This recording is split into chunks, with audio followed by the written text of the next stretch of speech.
Anin, hello. Thank you for joining me at this virtual table for Lanternfish Press and the fabulous Brooklyn Book Festival 2020. My name is T. Marie Bertineau, and I am a writer of memoir and short fiction. And I'm coming to you from Michigan's beautiful Upper Peninsula, which is currently in all its fall glory. I'd like to read to you today a short selection from my book, which is a memoir, which just came out on Tuesday. It's entitled The Mason House. And before I do that, I would like to set the scene just a little because I'll be starting mid-chapter. Present in the scene are my two older sisters and me. We are of Ojibwe, French Canadian, and Cornish descent. And you'll also find in the scene my grandma, who is Cornish, and we're staying at her home, which is the Mason House. We stayed there a lot with her. And you'll find in the scene that my father has passed away, and we're all dealing with grief in our own unique ways.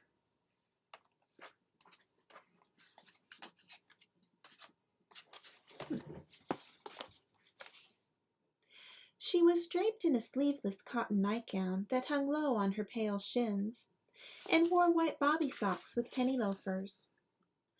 Earlier that evening she had most likely drained her usual quart of Pabst, but the day had been sweltering, and now another fat brown bottle with a long neck sweated on the floor beside her foot. She slurped the head of the foam from her slender beer glass and licked her lip. "Ah," she said. In our family it seemed nothing was more satisfying than a swig of cold beer. "Why does everyone think beer's so good?" Janie asked. "It's cold and it tastes good," Grandma said, "but you wouldn't like it. Too bitter." "If it tastes good, we might like it," Anne said. Grandma turned to us, eyes jade, brow wrenched. "Lips that touch wine shall never touch mine," she said. This warning was familiar. I'd heard it many times before, its tone tinged with guilt and fear. I'd long ago pledged I would abstain. I needed Grandma's kisses. "We know, Gram," my sister said simultaneously, ending discussion of the topic. She shifted in the cane seat of the spindly chair, the wood crackling beneath her weight. It looked like the same chair from the black and white portrait on the shelf beside the bed, the one my father sat in as a boy. It was the lone photo in a sparse room, propped up next to the book Black Beauty. He was blond then, maybe 5 years old. He wore a crisp white shirt and dress shorts. It looked like a school uniform. His ankles were crossed, feet dangling, face lit by a wide, impish smile. He was luminescent, full of life and joy, precious and framed in cardboard. Few photos existed of my father, and this was the only one I'd ever seen of him as a boy. I barely remembered him anymore, but lying beside his image made me feel his presence, made me feel safer in some way. "Girls, come here," Grandma said. "Come look." We rolled out of bed and went to the window. I leaned against her warm shoulder. "Look at what, Gram?" Janie asked. "Right here." Her index finger with its truncated nail, much like my own, delicately poked the screen. A white moth flittered about on the opposite side. "There's your dad." I peered down toward the dirt drive, not knowing what I'd see. My dad had been dead for some time now. "I don't see Daddy," I said.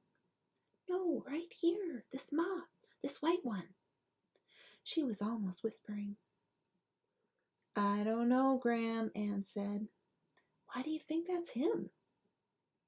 "It hasn't flown off all night, not like the others." "It could be," Janie said, shrugging. "It's him. He's checking on us, on you girls. He wants to make sure we're all right." My sisters and I observed the moth for a little while, and then returned to bed. My eyelids were heavy and my eyes stung from holding off sleep. As the sounds of my sister's voices faded, my father's boyish face smiled down on me. Whether he was clinging to the window screen or perched there on the shelf, it didn't much matter to me, as long as he was still watching over us. I'll stop there. The Mason House is available for sale now. You can get it at your favorite independent bookstore or at mine, which happens to be Snowbound Books in Marquette, Michigan. You can also get a copy through Lanternfish Press, Barnes & Noble, or any of the standard book outlets. Digitally, it's available at Apple Books, through Nook, and Kindle. Thank you so much for listening, and I hope you enjoy the rest of the festival.